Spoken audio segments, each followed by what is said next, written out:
there are some major updates coming out of Cincinnati, and it involves two veteran players, and it has massive implications on the rest of the 2024 season.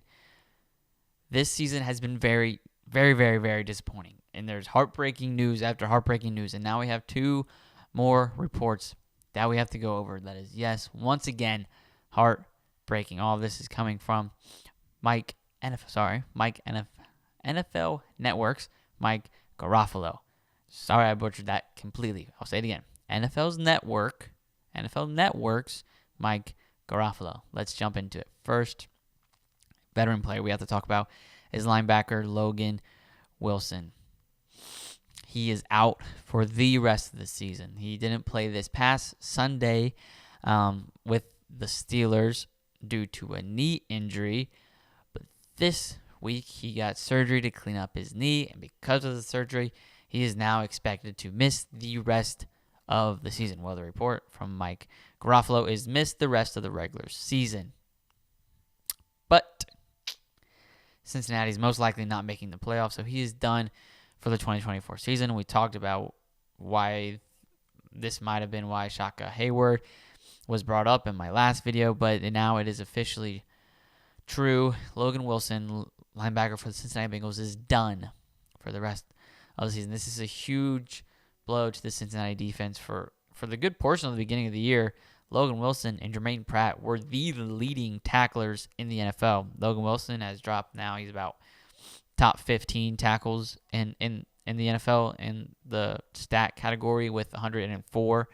But he's still one of the best linebackers in the league. It's absolutely a disaster in Cincinnati right now. It's really, there's no really simple way to put it. There's being some speculations that maybe he's sitting out the rest of the season because Cincinnati is wanting to tank.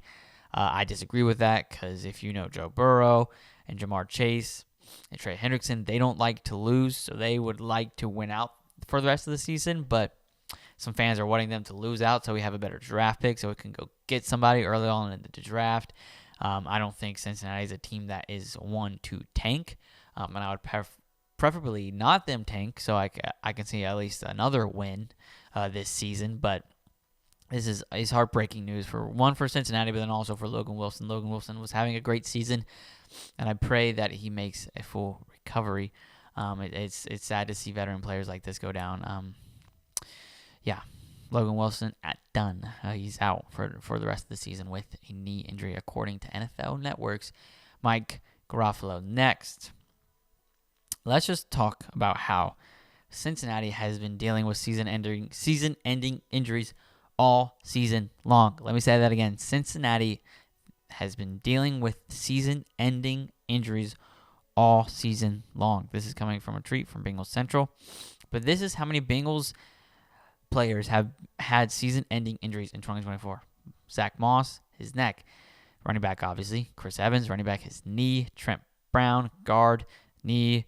Deontay Smith, out. Eric All Jr., ACL. Cam Sample, Achilles. Logan Wilson, his knee now. Dax Hill, ACL. And DJ Turner, I can't read what that is, but basically his shoulder. And that spoils it, what I'm going to next. But Cincinnati Bengals kicker Evan McPherson is expected to miss the rest of the season. Well, he's expected with a groin injury to miss 4 of the last 5 games. And he's not even likely to play in the 5th game.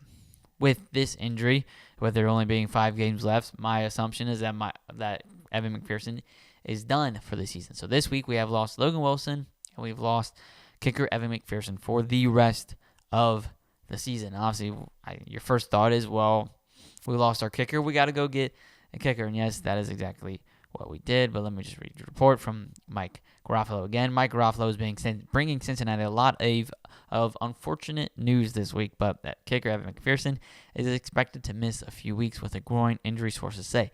Now, as a season ender or any surgery required, but he will miss some time. The team worked out veteran options today. This was yesterday when this was released. He says this is not season ending, but with how many weeks are left and with us bringing in a new kicker and with him expected to miss more than half of the games, I'm assuming they'll just let him rest until next season. But like Garofalo said, we worked out a few veterans, and that veteran that won was former Brown and Commander Cade York. He is now lined up to be Cincinnati's new kicker. We'll like this report fresh from Garofalo as well. And the winner of the Bengals workout, Cade York, the former Browns and Commanders kicker, is being added to Cincinnati's practice squad. Sources say he's in line to kick while Evan McPherson is sidelined. So Evan McPherson will be done for 4 out of 5 weeks, and I am assuming the last 5 weeks he'll be done. And Cade York is replacing him. He was drafted in 2022, I believe, by the Browns after 1 year, let him go, picked up by the Commanders, and now the Bengals have him. He's out of LSU. So let's look at his stats and what he has done so far in his career. Oops, sorry, wrong button. All right, let's look at this. Oh, yeah, 2022. Didn't play in 2023, apparently.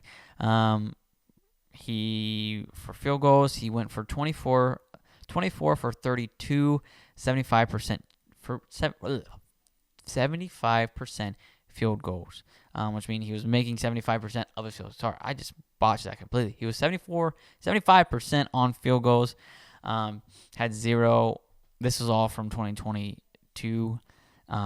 In 2024, he's 0-2 on field goals, which is not good. But anyways, in 2022 with the Browns, he didn't have an attempt from within 19, but from 20 to 29, he was 5 for 5, which is great.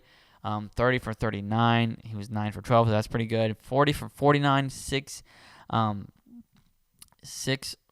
for 8, which is also really good. That's kind of the range Cincinnati needs whoever the kicker is to be making. That's some of the kicks Evan McPherson has missed this season, but from 50 plus, he was 4 for 7 in 2020 with the Browns.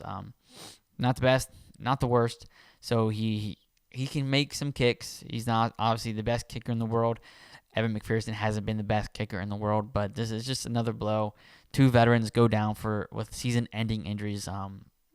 Could this potentially mean that Cincinnati's tanking? I mean, I guess I could see the argument, but I wouldn't see why. I mean, there's a slight chance we made the playoffs. I don't think this team wants to play in the playoffs. They do, but I don't want to see this team get murdered in the playoffs. I don't think they would get murdered, but I don't think it would go how we all expected it to go. But with this news, it just proves that this season for Cincinnati has been a complete disaster. It's not what anybody expected. It's not what anybody hoped for, obviously.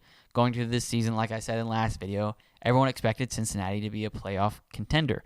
Or not a playoff contender, a Super Bowl contender. And the narrative was that Joe Burrow was going to win the Super Bowl in the same building that he won the national championship with LSU in, which is obviously Mercedes-Benz in New Orleans.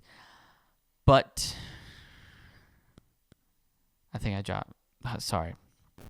I messed up the stadium's Caesars Superdome. I'm sorry, in New Orleans. But anyways, the same venue that he won the national championship in. Everyone thought he was going to win the Super Bowl in again. But yeah, that's obviously not how this season has turned out for the Bengals, and obviously it's been a very disappointing and heartbreaking season for the Bengals. We're 1-7 in one-score games. That it doesn't get much worse than that. We're a few plays away from being 10-2, a few plays away from being 8-4. Even if only a few of those games go our way, we're a few games from being 7-5. All that stuff. It's been a very, very, very, very, very, very, very heartbreaking season for the Cincinnati Bengals. Basically, what we can do is hope for that everyone stays healthy this season, that no one else gets hurt really bad. It would be really sucky to see one of our superstars go down this late in a season that really is dead in the water. You don't want to see a superstar go down in this type of season, especially where we are right now. Really, right now, what you want to do is go into the offseason healthy and all of your superstars be healthy, and so that this offseason you can build around your superstars, draft around your superstars, so that next season we can come back and actually be Super Bowl contenders. Because with this team, with this offense, we should be Super Bowl contenders every single year. Hasn't been the case this year. I fully expect that Cincinnati will turn it around next season, and that we will be back to the Super Bowl contenders that we should be, considering the fact that we have Joe Burrow. But for Logan Wilson and Evan McPherson, I feel terrible for them. Logan Wilson was having a great season. Evan McPherson was having not the best season. He was having the worst season of his career, but I still love both of them. Personally, obviously I don't know them personally, but what they show through the media, what they show through their personal social media accounts, I respect both of them a lot. I'll be praying for both of them that they make full recoveries, and hopefully I will see them both back next year in Cincinnati, balling out and leading Cincinnati to a Super Bowl in 2025. But I hope you enjoyed this video. It wasn't a very happy video, and not a lot of the videos going forward are going to be happy considering the Cincinnati Bengals season so far. But if you like the video, like the video, comment what you think this means going forward, if Cincinnati should tank, if you think Cincinnati still has a chance, and if you still think they have a chance. I want to hear your reason why you think they still have a chance. And don't forget to subscribe to the Bengals Digest channel. You get all your news here, all your updates, rumors, trades, everything right here on Bengals Digest. But I'm Carson Lokey. I'll see you next time. Peace out.